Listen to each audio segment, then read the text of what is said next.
Hello my simply family, welcome back to my channel simply Susmita. তো নতুন চশমা পরে আজকে ভিডিওটা স্টার্ট করলাম। নিউ লুকে কেমন লাগছে অবশ্যই কিন্তু কমেন্ট করো। তো আমি বেরোচ্ছিলাম মাসির বাড়িতে যাওয়ার জন্য। তো বেরোনোর সময় দেখি আমাদের বাড়িতে হয়েছে দুধ চা।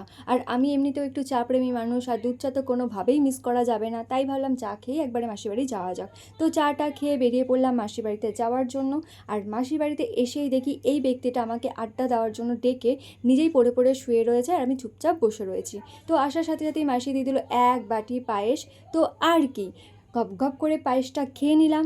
তো পায়েস খেয়ে দিয়ে আমাদের দুজনের মনে হলো একটু হাঁটতে বেরোনো যাক। তো আমরাও বেরোলাম একটু হাঁটতে। আর দুজন মিলে হাঁটতে বেরিয়েছি, আর খালি মুখে বাড়ি চলে আসবো এটা তো হতেই পারে না। তাই খেয়ে নিলাম ফুচকা। কিন্তু ফুচকা খেয়েও আমাদের মন ভরলো না গাইস। তাই কাকাকে বললাম খাট্টা মিঠা করে একদম জম্পেশ করে একটু চুরমুর বানাতে।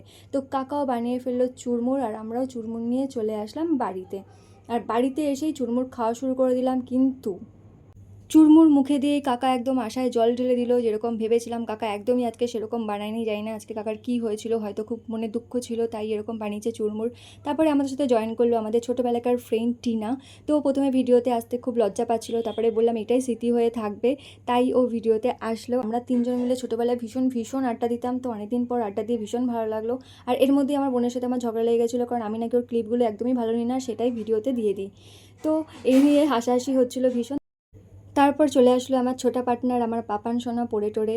ওর আমি একটু টাইম স্পেন্ড করলাম। আর দেখো ও তোমাদেরকে কি বলছে, একদম শুনবে মন দিয়ে। কেমন আছো? হাই, তোমরা কেমন আছো? আমরা এখন ললিপপ খাচ্ছি, তোমরা খাও।